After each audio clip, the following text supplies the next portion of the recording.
আসসালামু আলাইকুম। আপনি ড্রাইভিং শিখতে চান? তাহলে এই ভিডিওটা অবশ্যই আপনার জন্য।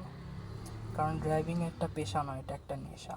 যখন আপনি ড্রাইভিং শিখে যাবেন তখন আপনার গাড়ি চালাইতে অবশ্যই ভালো লাগে। চলুন শুরু করা যাক, আর কথা না বাড়াই, সামনের দিকে আগানোর প্রসেস নিই।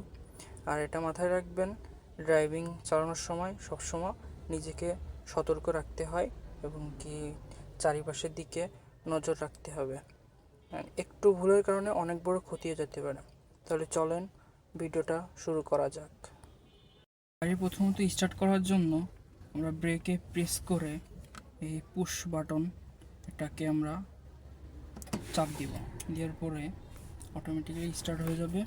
স্টার্ট হয়ে যাওয়ার পরে আমরা সেকেন্ড টাইম কি করব, ব্রেকে পা রেখে আমরা গিয়ার হ্যান্ডেলটা নিয়ে ডিতে নিয়ে আসবো।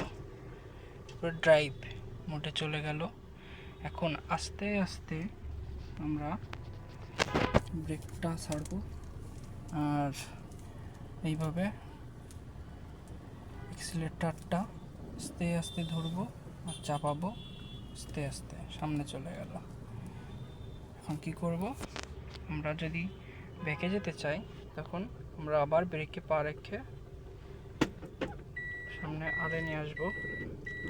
আসার পরে আমরা ব্যাকে যাব, আস্তে আস্তে লুকিং গ্লাস দেখে ব্যাকে যাব। তারপরে গাড়ি থামানোর জন্য আমরা পিতে যাব। পি মানে পার্কিং, পার্কিংয়ে যাব, গাড়ি দাঁড়াই যাবে। আমরা পা সব সরাই নিলাম, স্টার্টে আছে, গাড়ি চলো আগাবে না। এইভাবে আমি আপনাদের পার্ট বাই পার্ট শেখাবো। আজ প্রথম পার্ট শেখাইলাম।